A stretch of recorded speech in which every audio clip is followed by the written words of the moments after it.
whatever portrait Yeah. deal. I forgot last time, so I haven't been able to do reels because if you Oh, don't change it, what I didn't know is if you don't change it before you click go live, you're toast. are you serious? Yeah, and it used to give us like a warning shot, Oh, yeah. and it didn't do it last couple times, so I No. apologize. No reels have been going out, but we'll get back on it because we're on it today. For real. Hey, you know what? I got sucked into a reel the other day. It Yeah. was, I think I might have sent it to you. It was Way of the Master stuff, like Ray Mhm. Comfort and all that. Mhm. And it was a reel from their podcast, and it was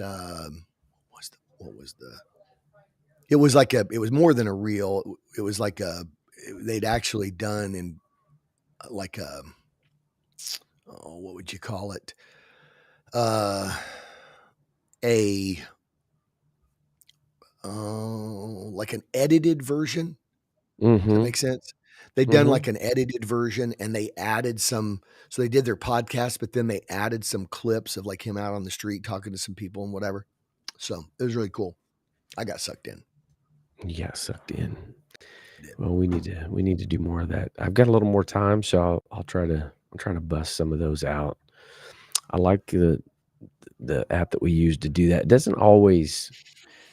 Sometimes it does a pretty good job of capturing the important Yeah. pieces, but Yeah. not always. You know what I'm Yeah. saying? Sometimes it's, well, somebody said in that, I think it was actually in that, I think it was in the podcast or the video clip that I sent you. It was talking about Elon. It was, it was talking about, it said what you must know about AI. And they Mhm. had some interviews and they were talking about AI, and they were talking about Elon Musk said, or is there anything that you're afraid of? And he said AI. Mhm. And so anyway, so they talked about like, what's Christian's perspective? What's the deal? What about AI, and how can we use this as, kind of to talk to people about where the future's going, and are they ready, and what are they, anyway, I think AI, they said in the deal, AI is like, they said when we first started with video games, it was like 16-bit Atari, Pong, Mhm. sports. And now we're at, and I don't know, whatever they were talking about, what they're operating at now. Like they're so bulky that they're streaming them. Yeah. Like your unit is connected to your Wi-Fi so that you can stream and have stuff on the cloud and whatever. So he said, we're currently at 16-bit AI. So what will it look like? It looks like Pong sports now. Interesting. So what will it look like when it's like, what will it look like when it goes from an Atari to Mhm. a 2024 Xbox? Right, which is coming. Yep. That's crazy. Did you see his deal about uh, Apple going to the AI thing? Did you see that? Where he said Who said that? Elon Uh-uh. that he won't allow any of his employees to have Apple if they do this. Really? Yeah, they won't, and he said, and if you're a guest at our facilities, you have to leave your phone at the front. You won't be able to bring it in. He Because went off. is it because of the fact, is it a matter of principle, or is it because of the fact that he's like, you have the ability to control what you do, how you interface with your phone when you're here, but if there's a third party in there, Yeah, now you're it's controlling your phone. privacy. Okay. It's a whole privacy thing. He said if Apple integrates open AI at the OS level, so the Mm. operating system level, Apple devices will be banned at my companies. It's unacceptable security violation, and visitors will have to check their Apple devices at the door, and they'll be stored in a Faraday cage. Faraday cage. The devil tried to put me in a Faraday cage a couple times, but I had a prayer meeting. Come on, Yeah. somebody. A Faraday cage is an enclosure used to block electromagnetic fields. See? Man, you just learn stuff when you pop in for the Mhm. pre-show. for the early edition. This is the early edition, Yeah. the I Mobilized thought it was Church an podcast. I thought it was a new deal on I thought maybe like a Faraday cage was like a new thing that they've got, like a new gimmick for live golf, for like how they keep David Faraday in his. That's exactly where I was gonna go. Yep. A bit of a cage. That's awesome. All right, I think we're all shared out. I know you're in a little bit of a time crunch today, so we Let's got rocky you out of roly. here. We got you out of here by Mhm. 9:55? If I'm going by 10, I'm good. Okay. All right. All right. I think we got it. I think we got it shared. Let me check the gram real quick. Yep, we're live on Gram and YouTube, so I think we're all good. Before you go 3, 2, 1, Chief Meteorologist Ken Bistargi says 56 degrees with a high of 72 degrees. It was chilly last night with an overnight low of 41 degrees. That's pretty cold for June. Thank you, Chief Meteorologist Ken Bistarki. Wow, heat waves coming. Heat waves coming, Chief Meteorologist Ken Bistarki. It's He, coming.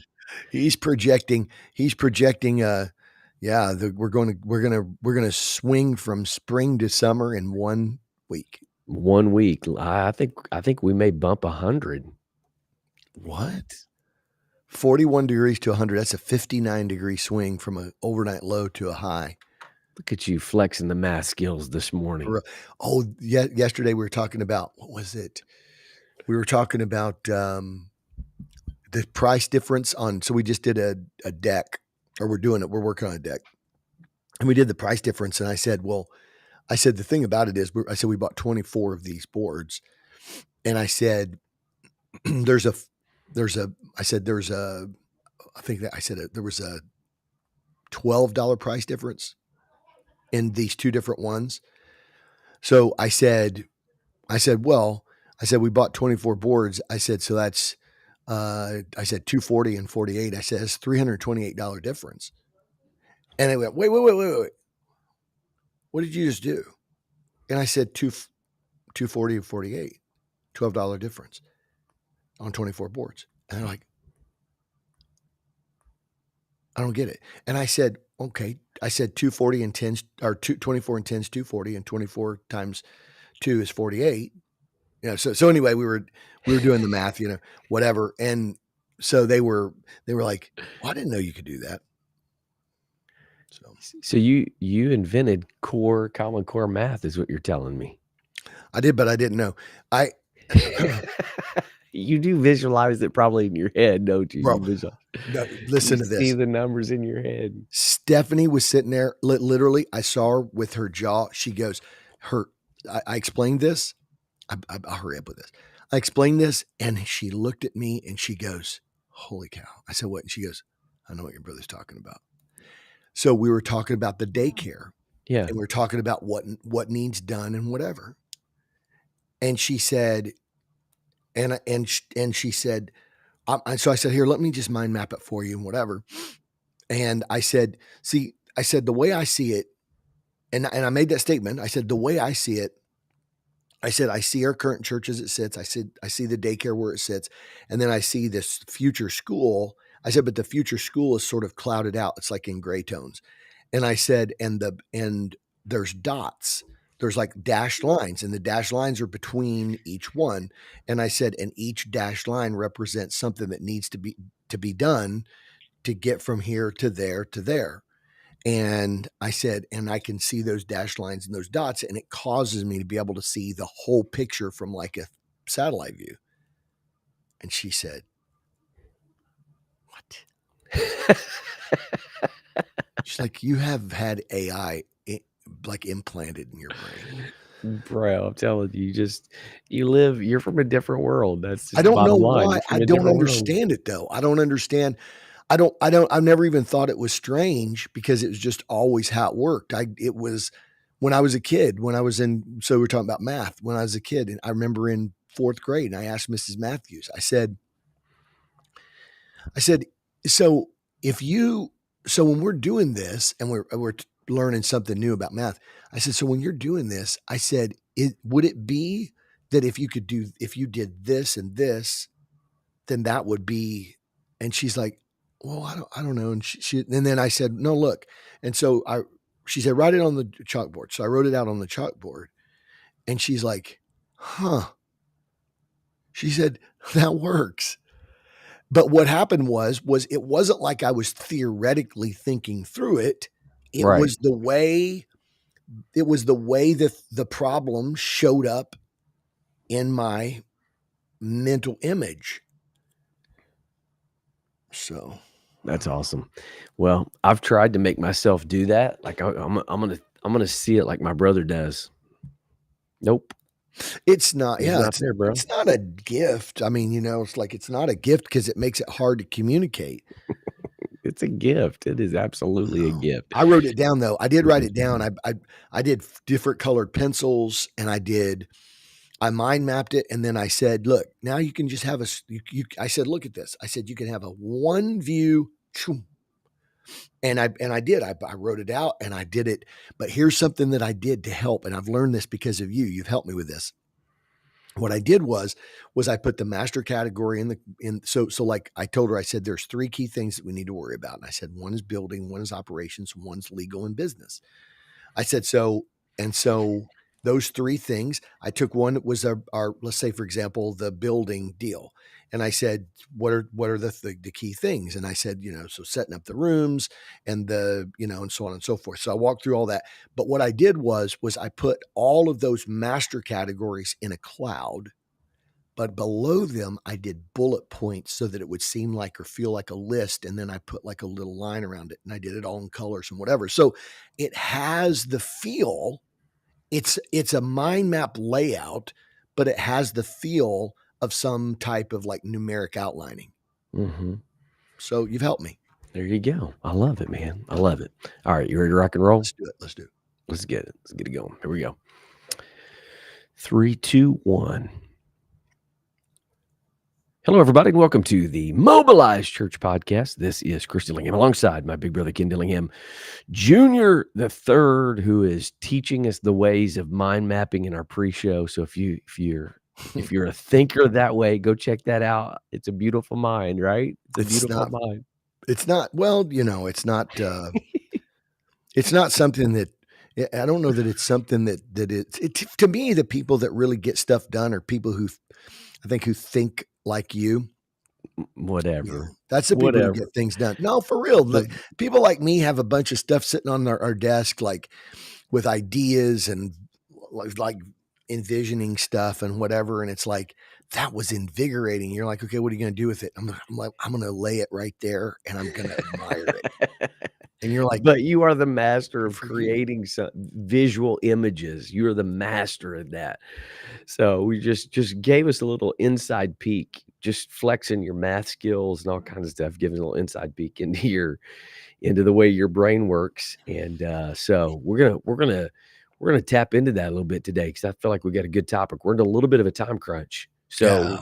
we're just gonna kind of we're going to kind of dive in today. We appreciate everybody jumping on a little bit early. For those that are listening, we had to move it up for those that are watching live on Facebook, YouTube, Twitter, and Instagram. All of them, Kim. We got people at all different Mhm. places today that are checking in. So we want to say thank you to everybody that has adjusted their schedule with us today.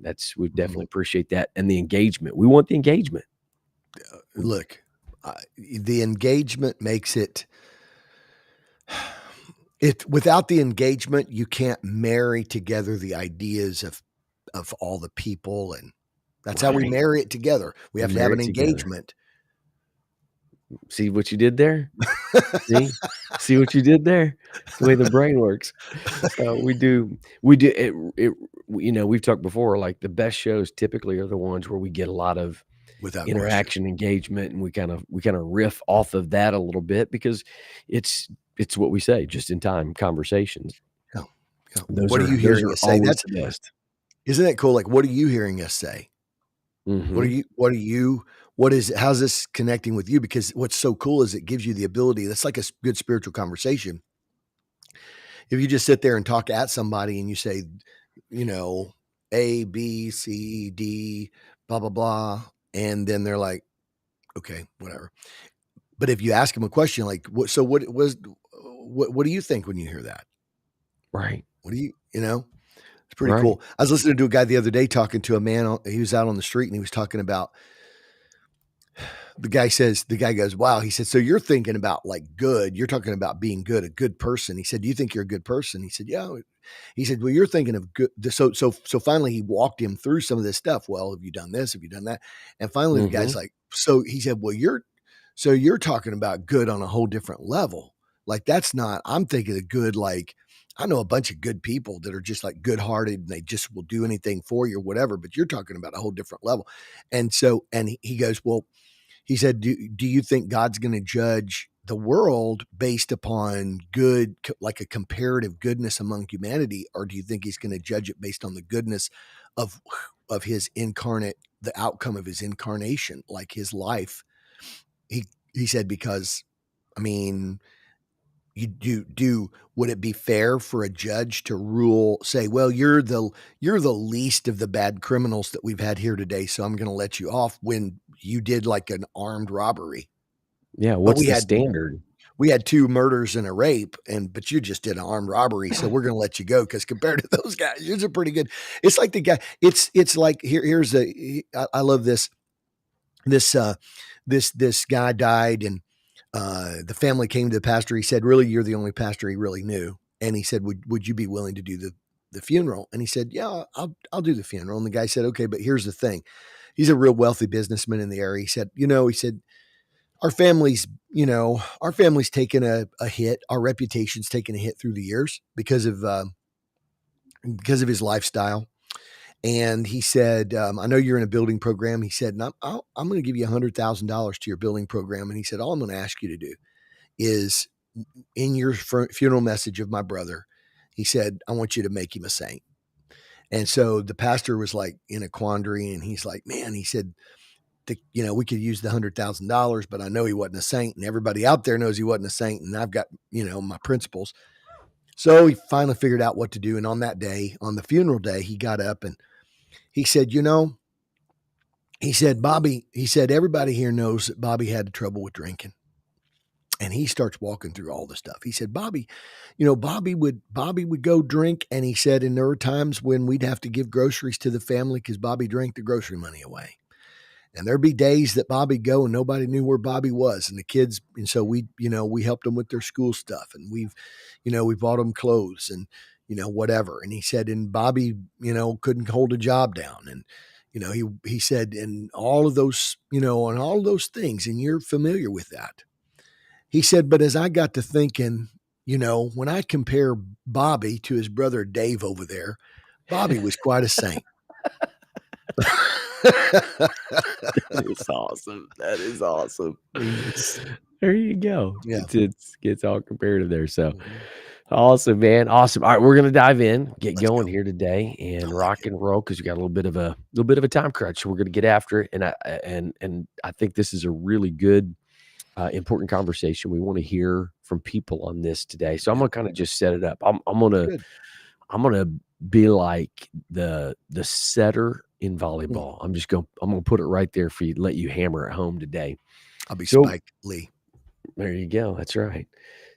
So what we want to talk about today is for we've talked about this kind of ad nauseum about the impact and the effects of the church growth model on the way we live, the way we conduct our lives, the way we do church. All of those kinds of things have been impacted. One of the things that has been impacted, I think, probably more than any other, is the responsibility and the duty of every individual disciple slash believer, their responsibility to be engaged in the mission. What does that Mhm. look like? What does that mean? What is the Mhm. perception? How so, everybody, like when somebody comes in, God begins to transform their life. There's the conversation about, okay, now, we've heard it said before, like every new person needs two things. They need a friend and a job, Mhm. That's so right? saying, isn't it? Yeah. That's the old saying. And so like we immediately like put people to work and get him involved as a volunteer and all that kind of stuff. And so what I want to throw to you, Ken, Okay. today is the question Okay. is what really is what is really the responsibility of every individual believer as it pertains to the mission, and with that, why so we're gonna get into, like, why is it important that we live as everyday missionaries, but how do we, I guess, maybe kind of frame a little bit about how we got here. I kinda talked a little bit about the church growth model, but maybe dive Mhm. into that a little bit about how we Okay. got here, and and and what should the attitude and the mindset of every believer be as it pertains to the mission? Is volunteerism an important thing? Is invitation an important thing? Inviting people to church, is that an important thing? So let's just kinda launch out from there and then kinda see where it goes. Awesome. Yeah, I think I think as we think about, as we talk about how, how we motivate people, um, for the mission, it's almost like it's weird because I almost want to like split hairs Mhm. and say your mission is not, Yeah. you know, I Sure. like I almost want to go that direction and be like your mission is not your mission from God. Yeah. Your mission from Jesus is not to volunteer in a department. But yet it's not to say that volunteering in a department is like a bad thing. And this is the hard thing for us sometimes because of Yes. the polarity, particularly people that are part of like a conservative type church, doctrinally conservative, theologically conservative. I don't care if you're apostolic or Southern Baptist or whatever, but the mindset is there is an objective truth there. So when you say there is an objective truth, oftentimes what we do is we overlay that and we say there is an objective truth, and so we figure out like, well, what is the objective way? What is the right way to worship? What's the right Sure. way? What's the right way Sure. to conduct a church service? What's the right way? So we think, well, if you say, well, you weren't really called by God to volunteer, but we're not saying that volunteering is bad, because a lot of times the net result of Mhm. the volunteering is, what are you doing? Well, we've got these departments, and these departments are ministering to people, and these departments are providing a framework. And so you have a youth service, or you have a youth an outing, and whatever. So you got volunteers that are making that possible. And so you don't ever want to create an environment where you say, well, just because you're volunteering in a church in a religious institutional context, you're not doing the mission. Right. You but you could be involved in something that's having the net result of doing the mission. And I think what we're saying today is that there's a whole lot of reasons that people could be motivated to being a part of something that has the net result of church growth, but not be motivated for Sure. what we've truly been called for mission. And I Yeah. think that's the rub today is to say, look, volunteer, be a part, bring your gifts, bring your talents, do those kinds of things. But what we're saying today is but understand that at the most pure form, we've all, the go ye of the Great Commission is speaking to every single one of us, which happens in our everyday life, every day of our life. Yeah, and I think the major challenge with that piece of it is that I'm gonna make a broad overgeneralization here, Sure. but for the most part, the majority, if not almost all of a lot of believers, their missional activity, their missional efforts are a part of volunteerism or Right. being engaged in some ministry at the church. And Yeah. so that's why I think that's why, and again, it's kinda, we've talked a lot about, I hate engaging or I don't engage. I hate the debate about evangelism, discipleship, and all that kind of stuff. Like, Mm, we get into kind of these false arguments, whatever. I think sometimes the reason there is kind of some of that reaction is because, we want people to get engaged in the mission. I think the overwhelming majority of pastors that I know want people to get engaged in the mission outside the walls of the church. 100%. And yet there's so much responsibility and duty that happens to make the institution run and make it go, and that is absolutely a part of the mission. Like, I mean, that's what happens on Sunday is an important part. It's not Yeah. the most important part, but it's a very important part of what we do and in connecting people with the body of Christ and connecting people with the power of God. So it is a vitally important piece. The problem is there's a mindset I think that's been set in, and I think we've created the mindset with the church growth model, and that is we need a major bulk of your bandwidth to function and to operate so that we make the machine so much better that people will want to come back and they'll want to be a part of that. That it unintended. I don't think it's. I think it's an unintended consequence.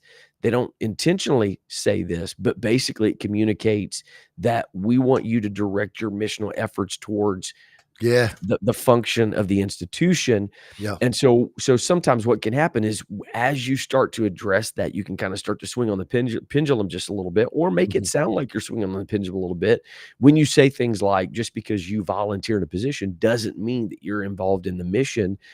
That's where I think sometimes those comments can come from. It's really trying to articulate, like, that can't be the bulk of what you do. We Mm. still are required to live among people and to be, Yeah. everyday missionaries, to be the example of what can happen in it, as living as transformed lives by the power of God. We have the responsibility outside. We come in contact with the most unchurched, unreached people outside Sunday services or outside the church. Yeah. And so you can see where that tension kind of really comes from. Mhm. So when you think about church growth, the church growth model, and we've talked about this, and so we're thinking about today. We're talking about missional methodologies, and you just very capably, outlined and detailed the fact that in a corporate context, corporately, we can come together, we can bring our gifts together, and the result of that, again, the net result of that could be that people come in and they feel the presence of the Lord. They Sure. hear a message. They feel the drawing of God. They feel it in a very intense way.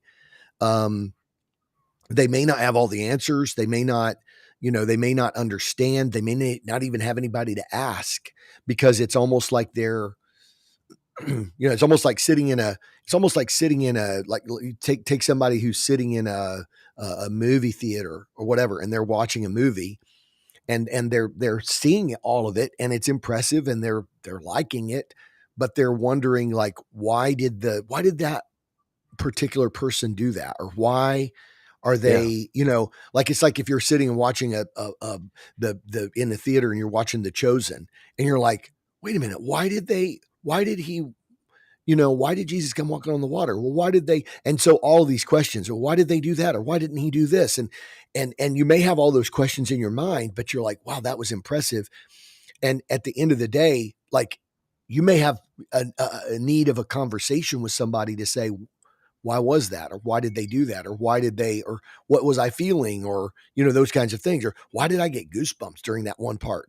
And if you're just watching it, if you're just seeing it going on, you could be impressed and drawn in and feel God and all of those things, but you just don't have the ability to say, so what should I do next? Or, that kind of thing. But as you mentioned, like the church, so the net result, yeah, it can vary powerfully. The net result could be very definitively that there's a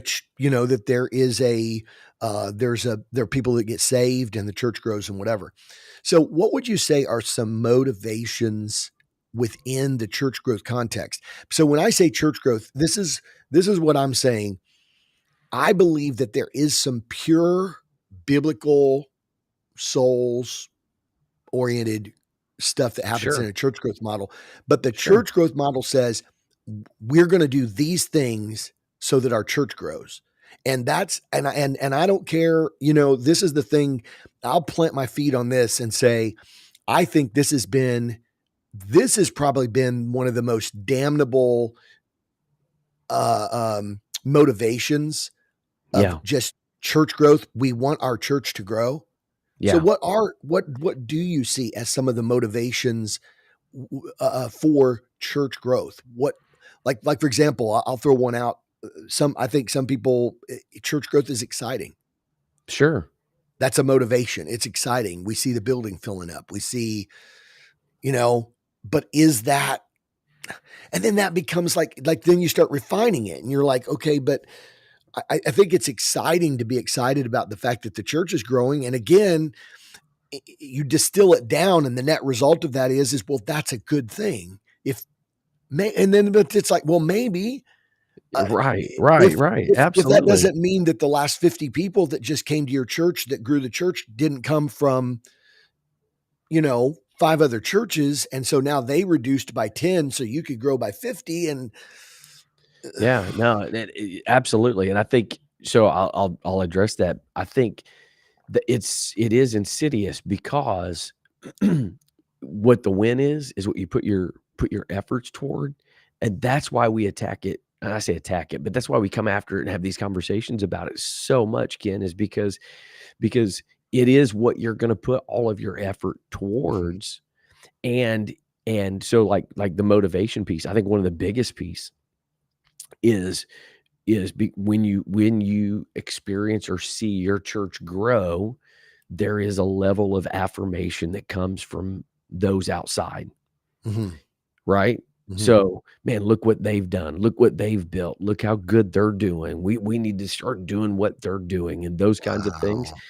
And again, there some of those things can be positive, can be good, Mhm, but the reality is, that's for a lot of pastors, there is a lot of that pressure to be viewed from the outside of, are you growing? Are you seeing, experiencing, a rapid growth that others would look to you? I mean, man, bro, how many books have been written by guys who have seen, major church growth, and everybody's like, "Oh, they grew like crazy. We should go do what they've done."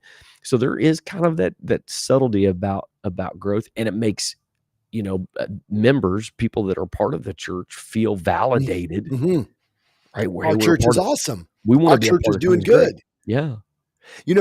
I'll tell you something fun. This is funny that my mind even goes back to this, but I remember Stephanie and I were in our first Lamaze classes. Oh, Do you remember? boy. Do you remember Lamaze? My wife and I almost got kicked out of our Lamaze class.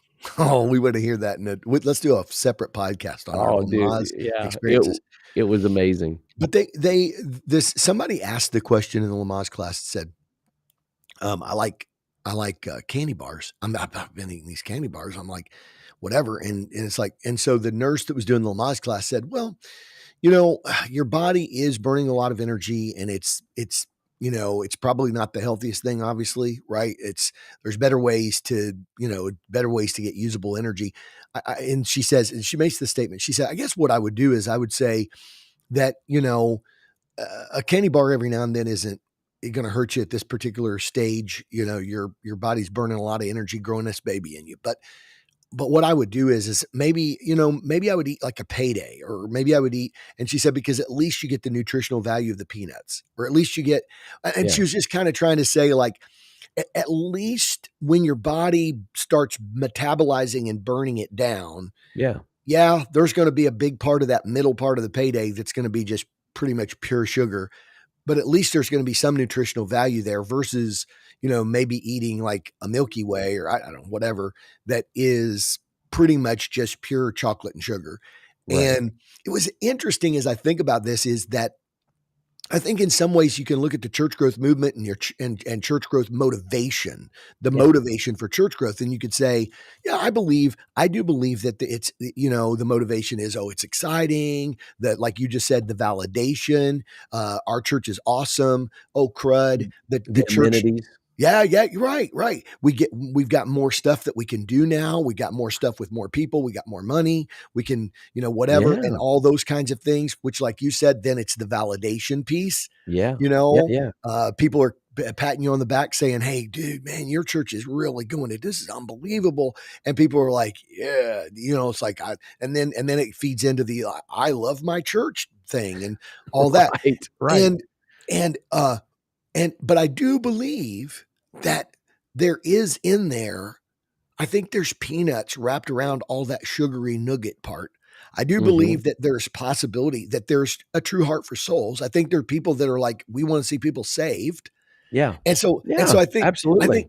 you know what I mean? So it's really weird. 100%. Like the church growth type motivation eventually sort of metabolizes down that over here, you're like, yeah, there's probably a lot of non-kingdom, carnal, human motivations for it. Yeah, But yeah, there's probably some nutritional, peanut nutritional value for sure. over here. So as we think through that, so how do we move to a place where, so I don't even want to get into the whole idea. I'm just going to throw it at you like this. um, but if we could get people, if we could, as pastors and leaders and churches and individuals who are listening to this podcast, say, man, how do I do this? Like Mhm. how do I, so this is all I've ever known. Yeah, yeah, My uh not just my motivation, but my on-ramp to being a part of the mission is growing the church and helping that to happen.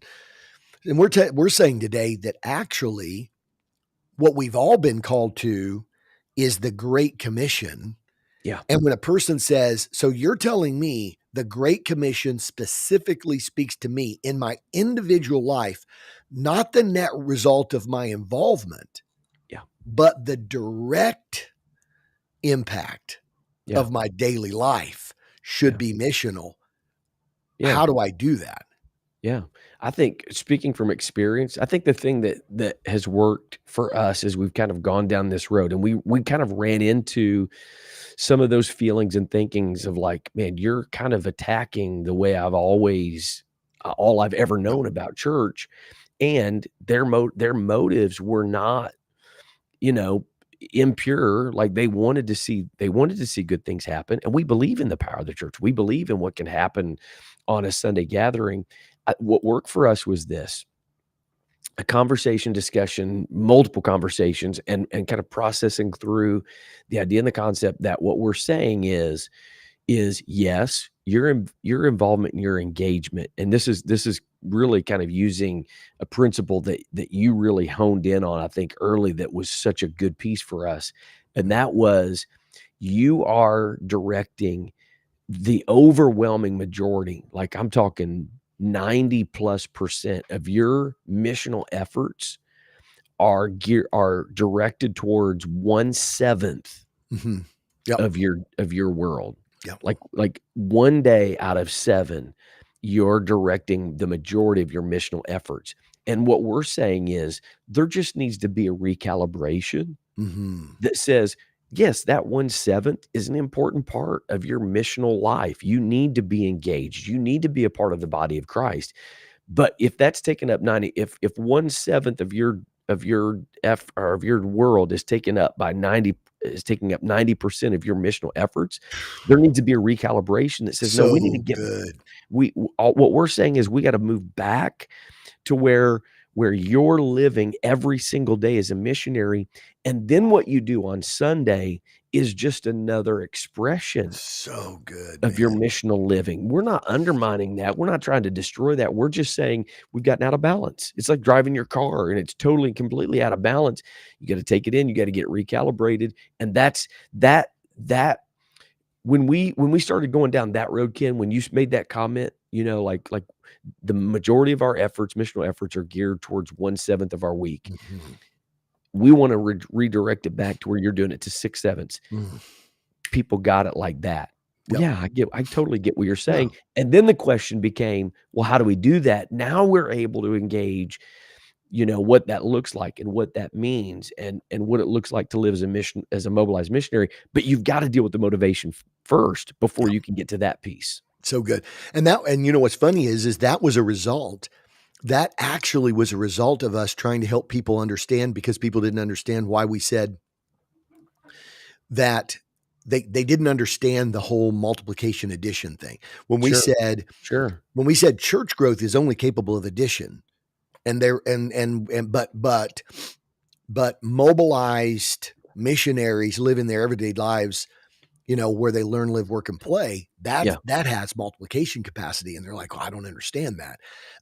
And so what we started doing, if you remember, we kind of came up with that 1/7 thing, was to say, well, okay, let's think about this for a minute. The brick and mortar building is at one location, one geographic location. Yeah.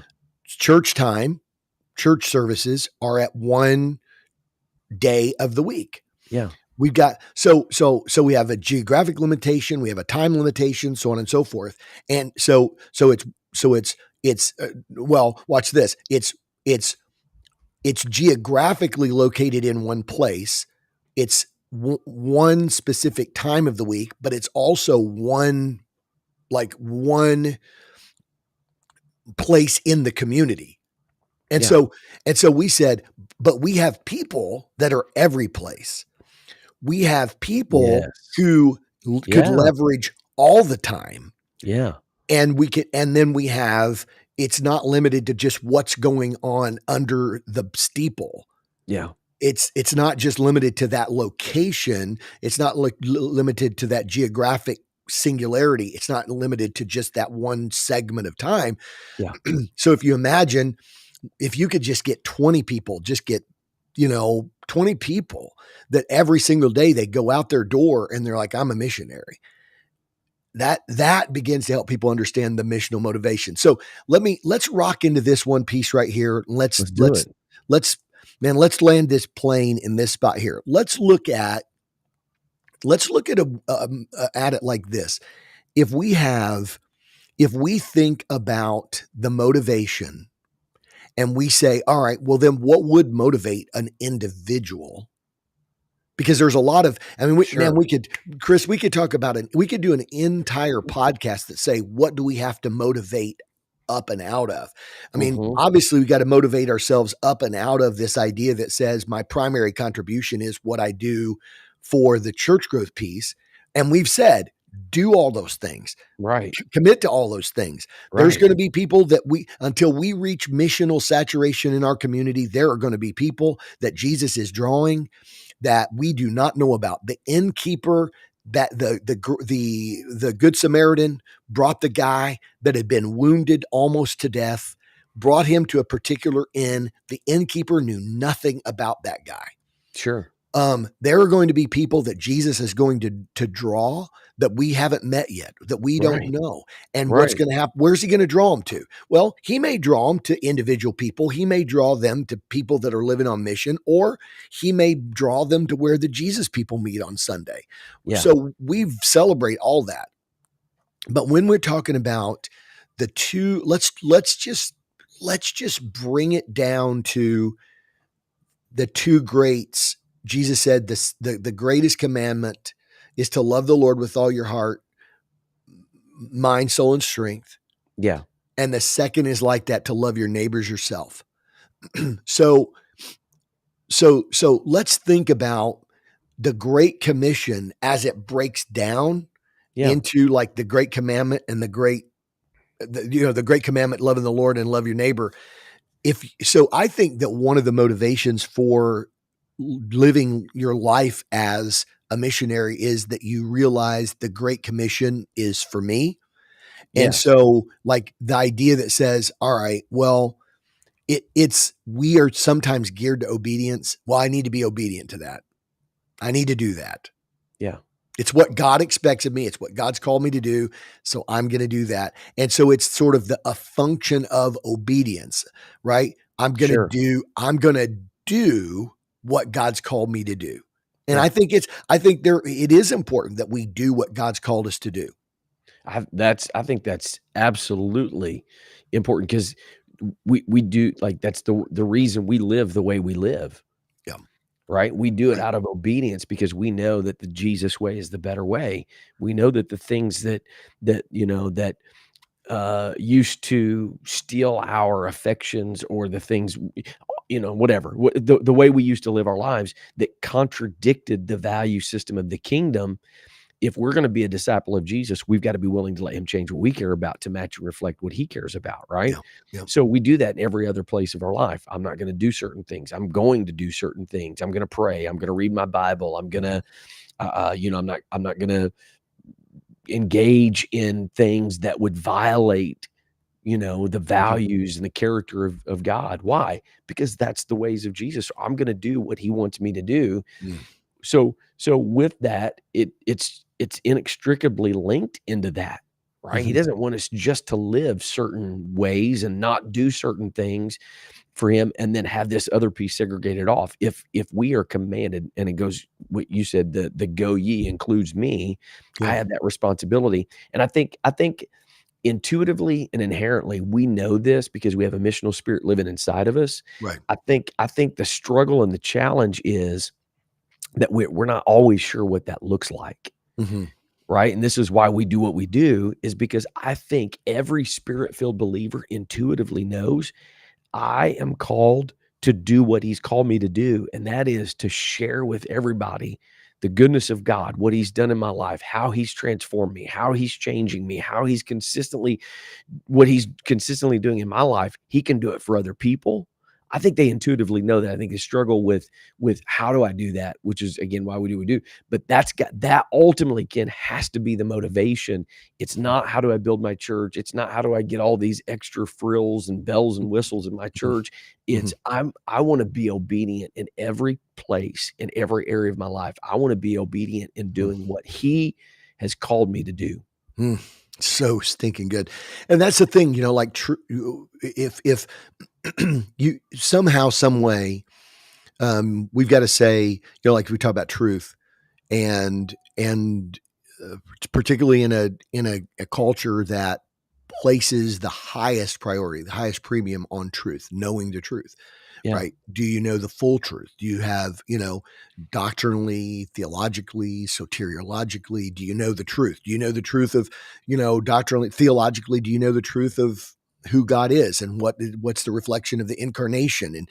And soteriologically, do you know the full truth of what the full new birth looks like? And, Yeah. and so on and so forth. But the thing about it is, God is truth. Yeah. God is truth. And God understands that at the end of the day, the truth is going to be how we measure up to the truth. What truth we believed and lived out is going to be the very thing that judges the Sure. truth.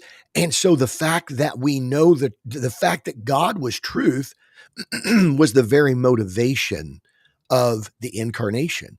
Redemption was triggered by the Yeah. very fact that God is truth and God knows the truth will ultimately, in this season, Jesus said, you shall know the truth and the truth will make you free in during the time of redemption. But Yeah. when the time of redemption is over, the truth will damn you. Yeah. The Yeah. truth will send people into a lake of fire because they rejected the truth and believed a lie. I mean, the Sure. Bible says that. Right. And so what happens is that if we're truth-filled people, then knowing truth should not be the motivation alone.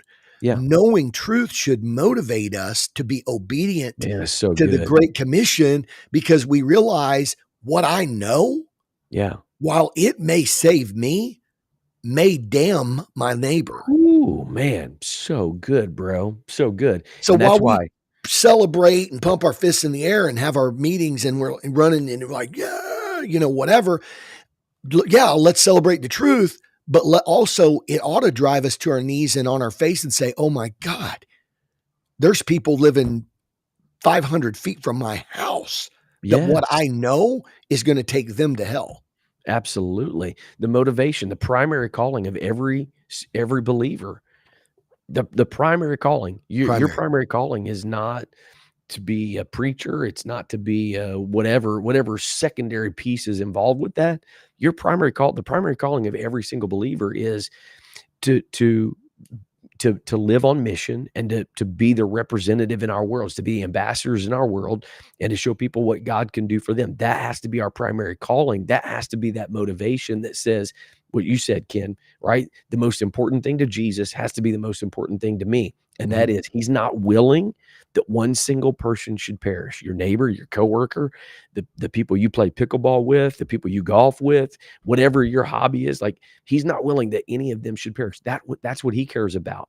And so again, I think people serve and they volunteer and they do certain things because they do want to see people experience that power of God. And what we're saying is, man, that's awesome, but you've got to let that motivate you to get into the other places where all the lost people are that Jesus wants them to be saved. That's why Mm, he's commissioning you, is because he doesn't want them to be right. lost. He wants them to be saved, and that's where we've gotta have that heart, the heart of God.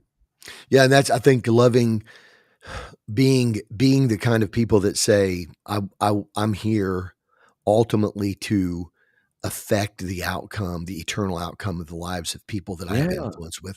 And I think that's and the truth of the matter is that could be it can be very much a motivation within a church growth mindset. yeah, sure. But so I like to look at it like this. Sure, that can be a part of the church growth mindset, along with all these other things that are not eternal, which is our validation, the coolness of we have better Yeah, facilities than we had 20 years ago. We got those kinds of things are not eternal motivations. It's not necessarily that they're, I don't know, particularly wrong.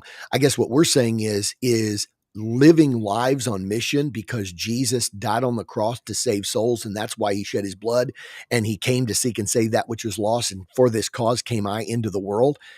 When we start realizing ultimately that should be the 90 percentile of our motivation, the 90 percentile of our motivation is best experienced when I walk out my door on Monday morning to go to work or to go to the gym or whatever to be a living missionary. Okay, so let's throw it to this last little piece and we'll end it here. real quick, yeah. Okay. Great commandment. Yeah, I think that so the great commission, our great commission is that we need to love that we need to we love what God loves. We love God.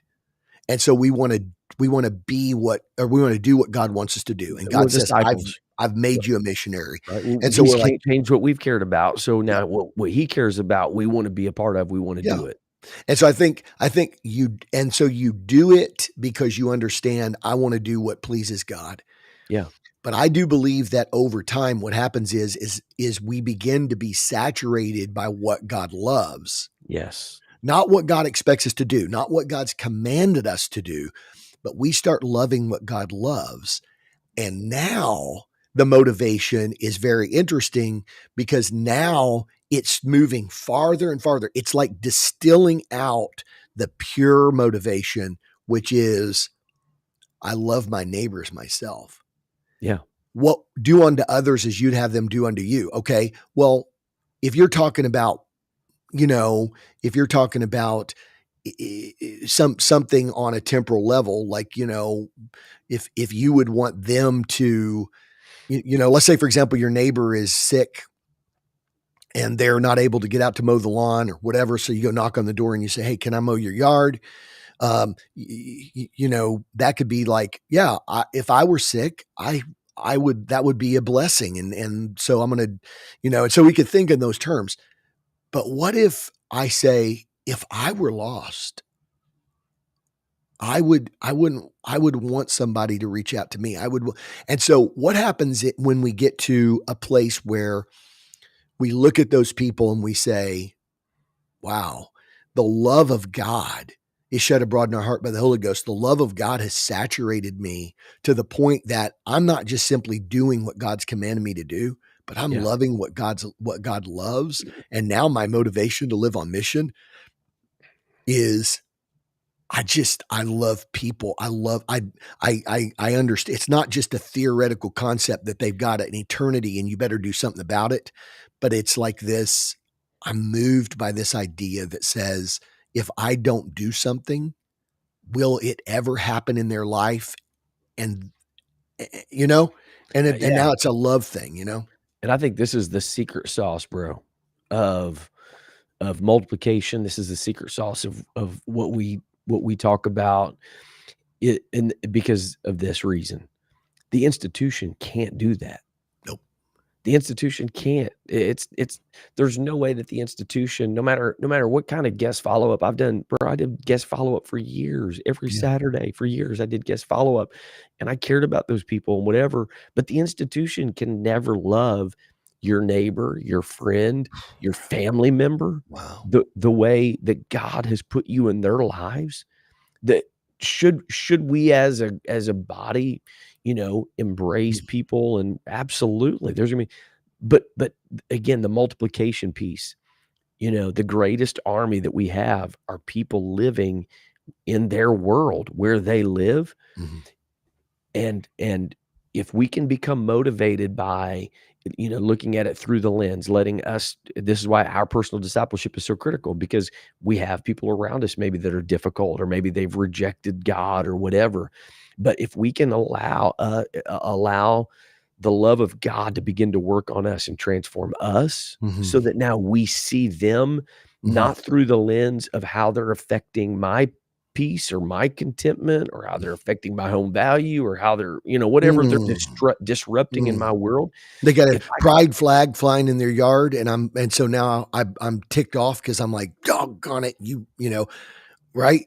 Now Yeah, you now it's easy from a distance. It goes back to that thing that we talked about a couple weeks ago, right? yeah, It's easy to have conflict with somebody from a distance, yeah, but you yeah. get engaged in their life, you begin to realize, "Hey, that's a soul, man." When you're a disciple of Jesus, you begin to love what he loves and you view them through that lens and now your motivation is not I've got to maintain my level of peace and Mm. comfort. Now my motivation becomes Yes. I wanna reach them, whatever they've got going on in their world, I want them to know that Jesus is the better way, right? That coworker that's difficult to deal with, you know what? My responsibility is to love them like Jesus loved them and show them that Jesus is the better way.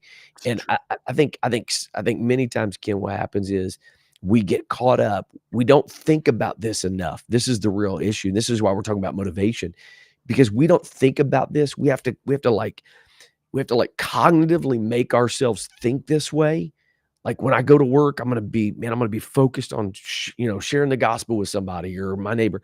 And this is why the disciple piece is so important is you allow Jesus to transform you, you start living that out naturally. He starts producing in you the Mhm. love, not a love that you can Yeah. produce, but the love that only he can produce in you to love people the way he loves people. It is one of the most transformational things you can ever experience. And that right there, bro, that is the key. That's what's gonna, for the desire that we have for church growth, the positive pieces of it,